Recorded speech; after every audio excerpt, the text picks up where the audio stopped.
Hi అండి, welcome to Amalapuram రుచులు. మీరు చూస్తున్నది తోటకూర ఉల్లికారం అనమాట.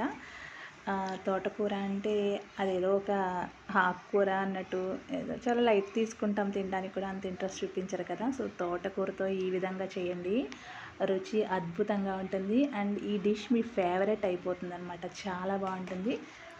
అసలు అంటే మనం ఇది తోటకూరతో చేసుకున్నామా అన్నంత టేస్టీగా అనిపిస్తుంది. చూడండి, తోటకూర అంటే ఏదో ఫ్రై చేసుకుంటాం లేదా పప్పు చేసుకుంటాం, ఇంకా శనగపప్పు వేసి పులుసు, నేనైతే అట్లా పెడతాను. ఇది మా పిల్లలకి ఫేవరెట్ అనమాట, చాలా బాగుంటుంది కర్రీ. నేనైతే మన యూట్యూబ్ ఛానల్లో ఉంది, షార్ట్లో ఫుల్ వీడియో ఉందండి.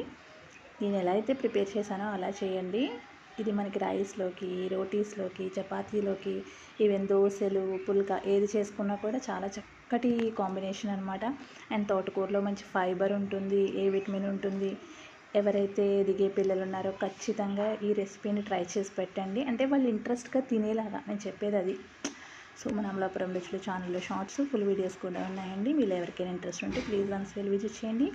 మళ్ళీ మంచి రెసిపీస్తో మీ ముందుంటుంది మీ అమలాపురం రుచులు. Please like, share and subscribe. Thank you for watching.